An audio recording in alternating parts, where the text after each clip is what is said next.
The following is a presentation of the Belly Up Sports Media Network. Big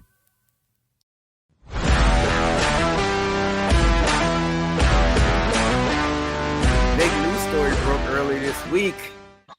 UFC, CBS, Paramount revealed historic contract to provide fans all content with pay-per-view. This report comes from Bleacher Report. So when I first saw it, I was kind of, taking it back a little bit because with, TKO, WWE, they're all one big happy family, quote unquote. And a couple of days beforehand, WWE announced their partnership with ESPN. They were on Peacock beforehand. Now they're going to be with ESPN. I think ESPN is getting rid of ESPN Plus. They got some type of just straight up ESPN app. I don't know. They just always keep revamping whatever system they got, but they're getting rid of ESPN Plus. I heard they're getting rid of Hulu too, but I guess that's a story for another day. And then going to this $29.99 per month model where they're having all their linear stations on the app with ESPN, ESPN2, U, and whatnot. And I think they're gonna have the exclusive ESPN app content as well. And now they're having the WWE on there. They're having their PLEs. That's what they call it, pay-per-views, where they have WrestleMania and whatnot, or basically one-offs. They still haven't even sold their library yet because their library was on Peacock. And then, I'm like, okay, so UFC is probably going to re-up with ESPN. It's going to be hand in hand. And lo and behold, a couple days later, UFC announced this Paramount deal. And the biggest part of this deal is that apparently all of their events, their fight nights, their numbered events are all going to be on UFC Paramount for one monthly price or whatever. I'm sure Paramount will probably up the number of money you pay per month for that. But basically getting rid of the pay-per-view model and going to this, on service level. Who knows what will happen with more announcements in the future. But as far as what has been announced, what were your initial thoughts on this, Admire? Yeah, I was real surprised that they decided to go with Paramount. I would have expected a re-signing with ESPN, like you said, especially with WWE going there. But yeah, real surprise was my first reaction. The money that they paid was the next surprise. I believe that $7.7 billion that they paid. I don't think that Paramount was even worth that. So they paid more than what their initial value was even worth. So this is the biggest deal that they've ever made. So that was huge. And my thought with that was, these fighters better get paid, man. There better not be any more of this 10,000 to show, 10,000 to win shit. If Paramount's putting out $7 billion to buy this, I mean, the fighters better get paid a lot better. That's one of my big thoughts. And then you kind of touched on it for a second. They do have their monthly fee. I would 100% expect that to go up, if they're going to be carrying all these cars and, the pay-per-view models going away.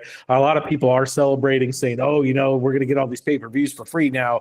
And people did the math saying, if you bought all the pay-per-views this year, it would have been, $1,300. But if you, buy it on the Paramount, it's only going to be, $500 for a whole year.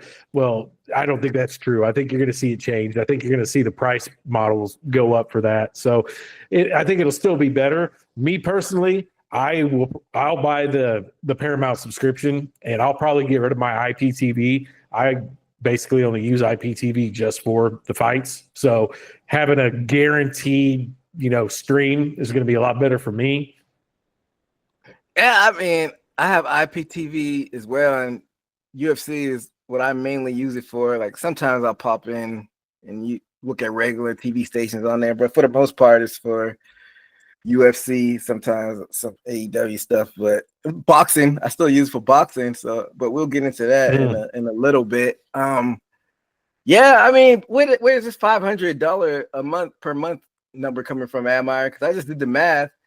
That's still $41 a month. Because right now Paramount Plus is $12 per month for premium subscription, and then $7 for the basic. So where does $500 number come from? I was just throwing that out. It was something much lower than what the pay-per-views were. It could have been, whatever it was, 120 for the whole year or something.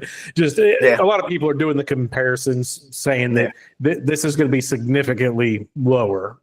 Yeah, right now it's 144 if it's like at that $12 amount, which is a whole lot cheaper than $1,300 per month. But I feel like we'll be getting some more information in regard to that. But what were your initial thoughts on this, Steve? Well, I feel like we're going into a new horizon, a new phase of UFC that it took this long, but we're alive enough to see a transition like this. I think the pay also almost legitimizes a sport as far as American culture, seeing football on Sundays or whatever. I think it's getting its step up, especially probably looking at models of what Netflix has done and probably seeing the results of that and seeing people are more catered to these prescriptions. And I think Netflix has showed examples of that. There's been talks of, pay-per-view, headlining, bonuses, and he said that's all going to get worked out. But I think it's time for the UFC to, as far as step its tier in the seriousness of American sports. I think it's getting that popular, and as far as today's generation, people are subscriptions, and I think it'll be a benefit. And I think this is just new for all of us, seeing sports on these subscription platforms.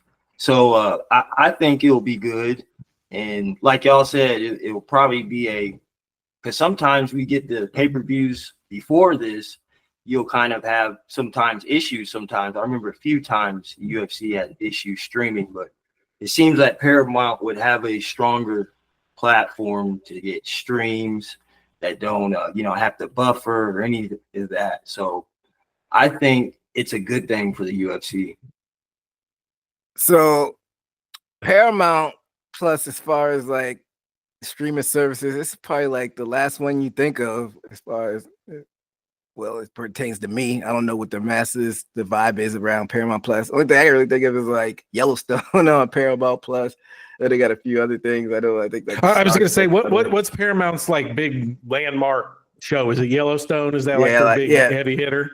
Like Yellowstone, and that's on their Paramount, the regular Paramount channel, because that used to be Spike.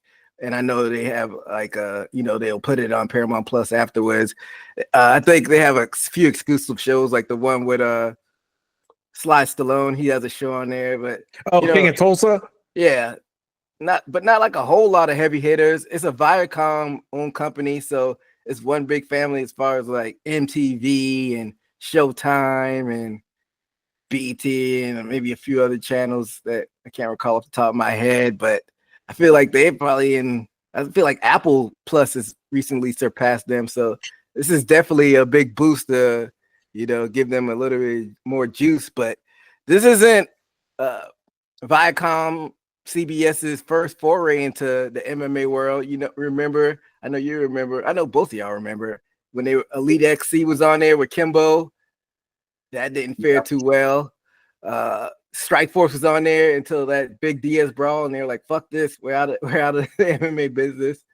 And then the most recent one, like late 2010s, was Bellator is with Showtime, and they had I think they had maybe an event or two on CBS because Showtime is owned by Viacom CBS. So, what is going to make this go around more successful than their other forays in MMA? Am I?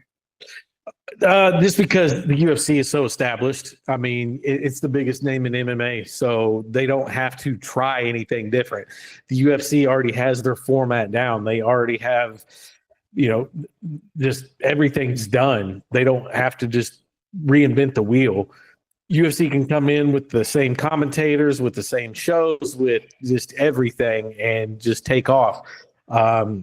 I mean, it's going to be a huge deal for Paramount too, because you're going to have a lot of people that, only had ESPN subscriptions just for UFC stuff that are going to switch to Paramount. So, I mean, they're going to make up a lot of money real quick just for that.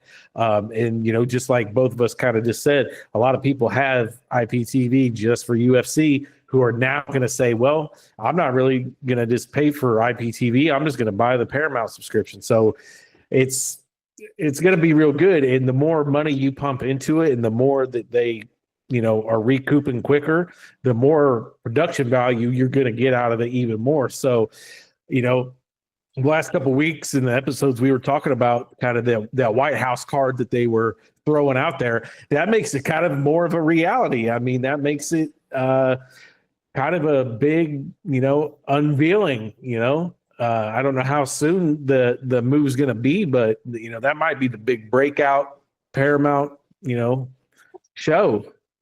They said it's gonna happen next year for sure when this thing got announced, Dana White. So who knows? I'm guessing that'll go down. But yeah, I mean, as far as the whole situation, Dana White said he's leaving a little bit of wiggle room because he said maybe for like a big landmark event besides the White House, like maybe like a John Jones or Conor McGregor, they may still do pay-per-views, like maybe one-offs. So, like I said, there's still a little bit of wiggle room. But like I said, boxing, they still have the pay-per-view model.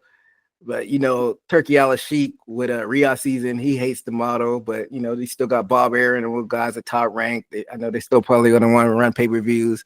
The second biggest wrestling company, AEW, Tony Khan, the Jags owner, they still do them. But so do you think pay-per-view will hang on for a little bit, or is it basically the end of pay-per-views? I'll start off with you, Admire. Yeah, I was reading an article. I can't remember who it was by, or I can give them credit, but it was an article basically talking about that is really the end of pay-per-views. UFC was like one of the last major players, you know, with this move. The only thing being really boxing and AEW is what's left. The only other thing they really mentioned with pay-per-views that might hold on is kind of some of those big concerts sometimes have pay-per-view, kind of like the Ozzy Osbourne, you know, the Final Tribute concert. You know, a lot of people have those, but I would expect to see boxing shift into it because you don't really want to be the last major thing left in the pay-per-view world. I would expect at some point AEW, they don't want to be the last one, you know, really left in pay-per-view land. You know, it would be nice probably to see them sign with somebody and have a stable home.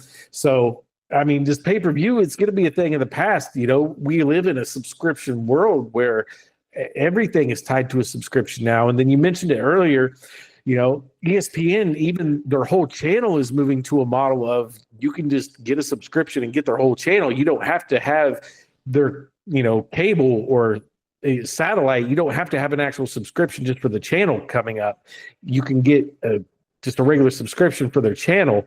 Hulu's, you know, kind of going away and going to roll into this whole thing. So even the subscription as we know it is evolving. So these people that are left in pay-per-view land need to get on board somewhere, get in where you fit in, or you're going to get kind of left behind. Because once people get accustomed to, I pay $10 a month and I get all these pay-per-views, why am I going to pay $80 to go watch this pay-per-view? You're going to lose a lot of buys and views for that. You know, that's going to be really hard to convince somebody to pay $80 to watch a boxing match when I get 2-3 UFC cards a month for my $12 subscription. So as far as like the AEW side of thing goes, their weekly show simulcast on HBO Max. They still have the pay-per-view, so I could see a world where, you know, they still have their weekly show simulcasting on HBO Max and TNT, but they like maybe sell the pay-per-view side of things to like Amazon Prime, where if you use your monthly Amazon Prime subscription, you get their pay-per-views for free. But as far as the boxing side of things, the thing about that, what makes it difficult is you got so many different promotions. You got Golden Boy, you got Top Rank, you still got PBC. So maybe that might complicate things. So do you think, Steve, boxing may try to hold on to this pay-per-view model a little bit longer since there's no uniformity as far as their sport goes? Maybe so, but then again, I would have to look at the statistics of how boxing's been on these platforms lately. I noticed, especially with boxing, more of UFC, you'll see it on different platforms. But I'm a PlayStation guy, and you turn on your device and you go to the media section where all the platforms are, and so you slide over and they're literally advertising a fight. Netflix, the Serrano fight, a few weeks ago, that was all over the screen. So I can see how that can be a benefit to the UFC, not only boxing also, because we're being exposed and seeing the person fight, let alone I think even this Canelo and Crawford thing, it's going to be on Netflix, right? Yeah. And I've seen that promoted across the board. So I can see where UFC is probably investing in advertisement with this deal also. Same question for you, Maya. With boxing having less uniformity, you think the pay-per-view model may hold on longer than one may think? I think it would. Boxing for sure will hold on to it longer than the average or longer than the other sports or entertainment things, but I think that they will suffer more just because they are the bigger business and the most lucrative. But I think it's a good thing that they will lose that much, because I think at that point you will see a lot of them combine. I think you're going to have to get a lot of those boxing associations to combine and uniform. And then once they do that, then you can move, to one league, to one platform, and get everybody on board to one place and just kind of get everything in line. Because right now, like you said, you have all these different boxing organizations, and then you have all these different promotions. Like, you just have too much going on, and you can't get everything in one place because everybody's trying to do their own thing, and it's kind of just chaos. So once, one domino starts to fall and people start missing out on the money and the opportunities, they're going to have to band together and come up with something. And it's kind of backwards of the reason all that started is back in the day, they all wanted to branch off and do their own thing because they could make more money branching off. Well, now they're going to make less money doing their own thing. So they're all going to have to get back together. It's, just like what everything happened with cable and then streaming services. It's the same thing with boxing. Yeah, that's definitely a good point. I mean, I think that would be something that wouldn't happen anytime soon, but it would eventually have to happen to you see the pay-per-view model completely go away. So, like you said, I guess we'll have to see how the dominoes fall. I think it may all start with Turkey Al-Sheikh, because it seems like Riyadh season is taking over boxing. They're starting to be the front runners and everything. So. Yeah, and I think you're going to have to wait till some of them older promoter guys kind of Bob Arum. There's some of them older guys that are just so stuck in their ways that aren't going to change. So yeah, just let those guys phase out and let the new wave of promoters take over that will combine, and you'll see some changes. Bob Arum's fucking like 90, literally 90 years old. So I think he doesn't have a choice. Father Time is going to dictate him getting out of the game. So, yeah, we'll just have to see how things shake out within the next few years. But going back to the MMA side of things, Maya, you touched on this a little bit earlier. Pay-per-view points and fighter pay, nothing has been announced on that side of things when they announced this deal. They're getting, like you said, 7.7 over 7 years. And if this were any other organization, the players would the union would be involved, and the players would definitely be getting at least over 30 to 40, 50% of this revenue share with the media deal. And hadn't heard anything dealing with the fighter side of things. So something's got to give, right? Because it seems like pay-per-view points will be going away with this deal. And that's like the incentive of even being a champion, knowing that you're going to get pay-per-view points. Like, what's the even incentive of even being a champion at this point with this new TV deal? I'll let you kick it off, am I? I think Yeah, I mean, there's no real way to tell what to do. But me, I'm no business guy like that, but I am a business analyst as a job. I mean, my first instinct would be what they're going to have to do is get 6 months worth of figures once they do move and kind of say, okay, Paramount's subscriptions and revenue has grown by this much in the first 6 months of UFC being there.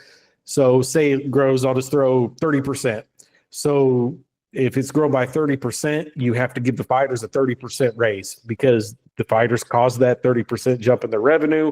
The fighters should see a 30% jump in pay. I mean, that's just off the top of my head. I'm sure there's more, behind the scenes that they would have to do, other numbers that factor into it, but that would have to be the fairest. But you have to let 6 months or a year go by just to get a solid baseline of how much Paramount is really gaining from that, because you can't give the fighters a raise without knowing what the benefit is. You knew what they did before, or maybe Dana and company, or I don't even know if it would be Dana anymore.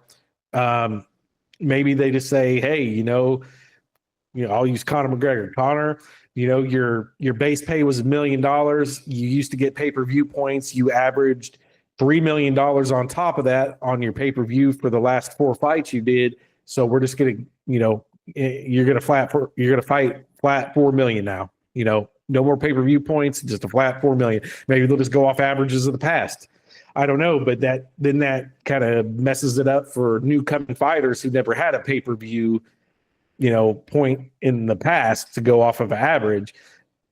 I don't know. There's so many different ways to think about it, but I don't know. They got to come up with a new system because obviously it's a lucrative deal. I mean, $7.7 billion. So you're saying like a flat fee? It's like almost like a tiered system, maybe, I guess. Well, I mean, just go off the averages of what they did. Especially people who did earn pay-per-view points, just go off of their last 4 pay-per-views, 5 pay-per-views, your averages, and that'll be their new flat rate.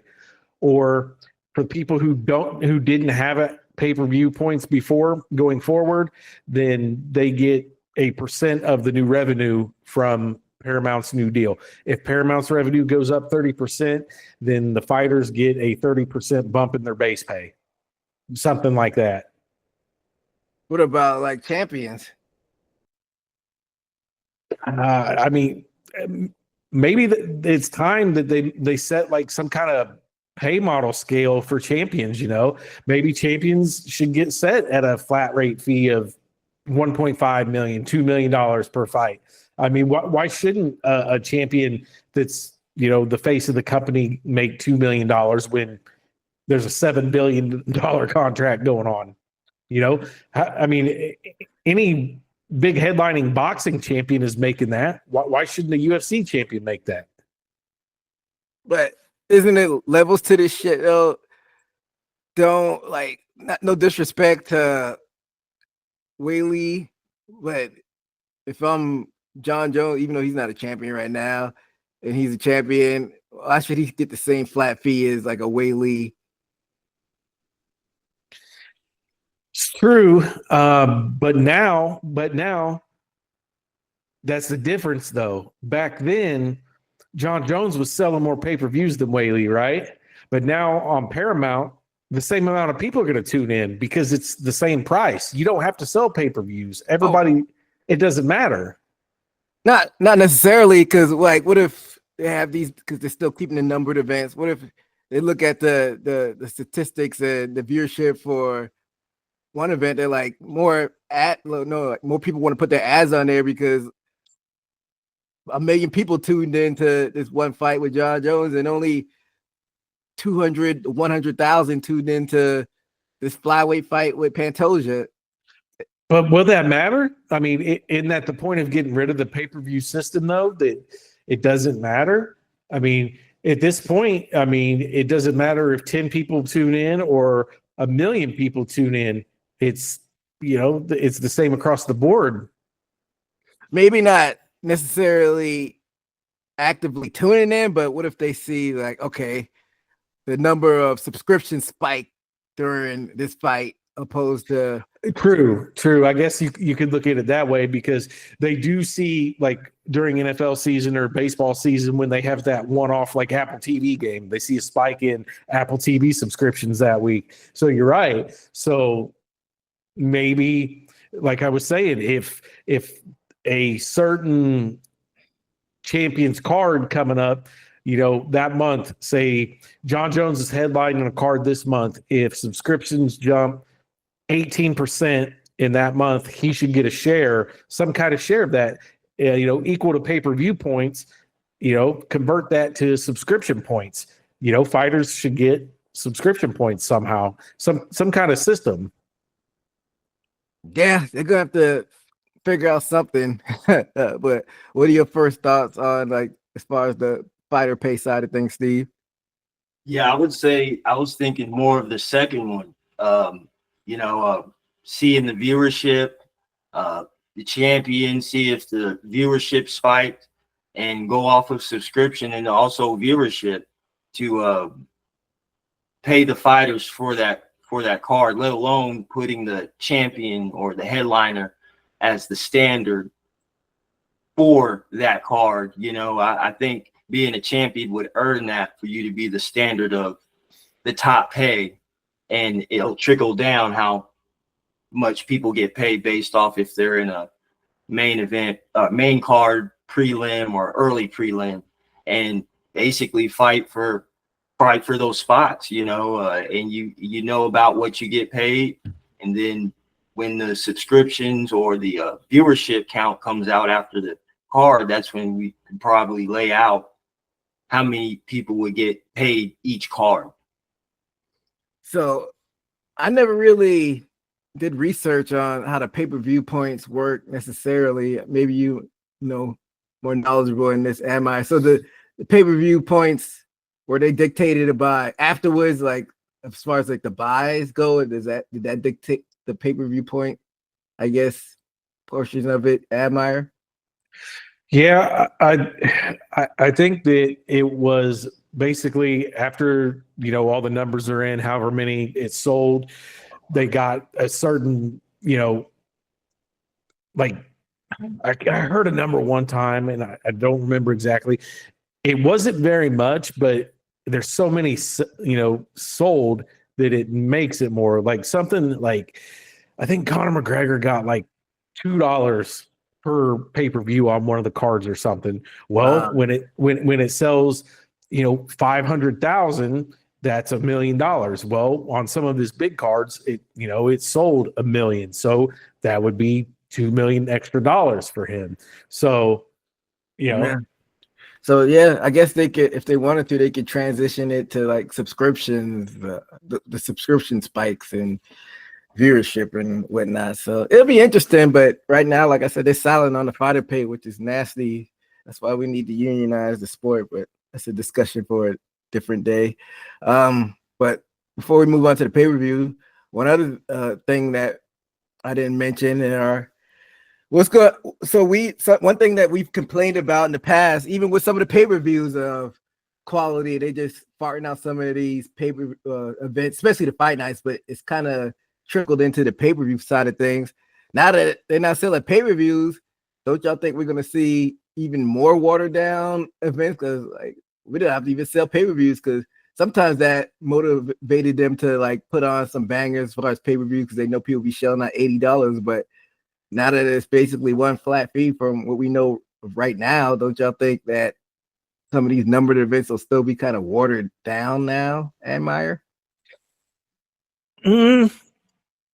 Probably. I think it'll probably water it down a little bit.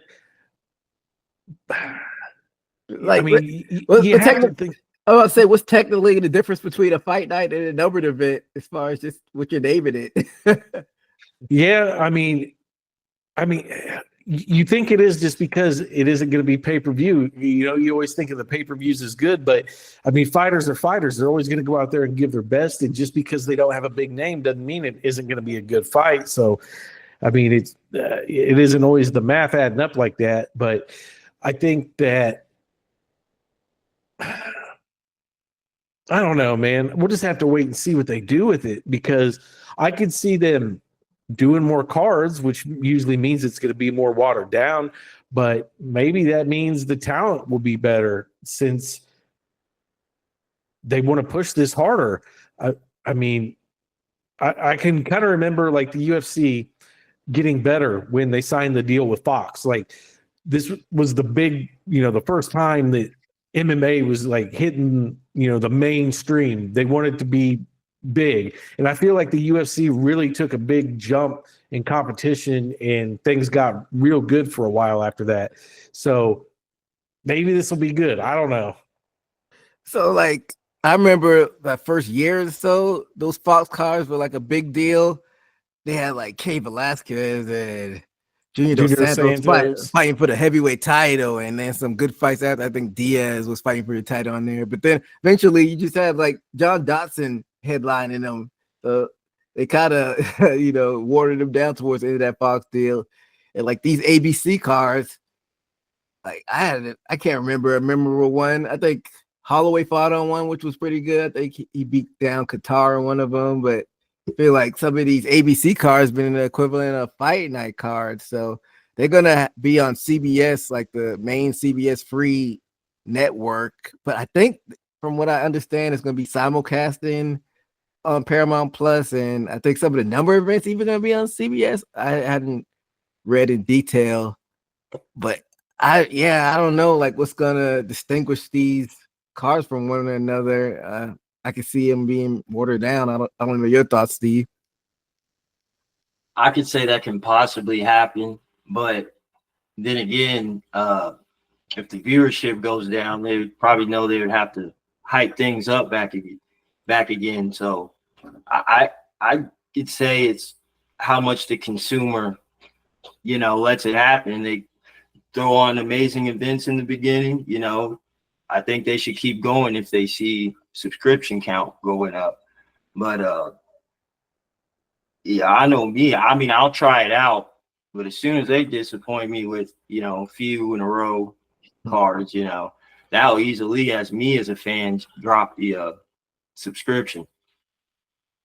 Yeah, I heard like this deal is backloaded on the back end of things, so CBS is gonna want some return on their investment, or they'll probably go to a different network after this deal is over in 7 years. So it's interesting to see what happens. I'm definitely leaning towards what you're doing, Amar, and getting a Paramount subscription, but I might still keep my IPT service around for a little bit just to see what kind of quality they put out, just in case.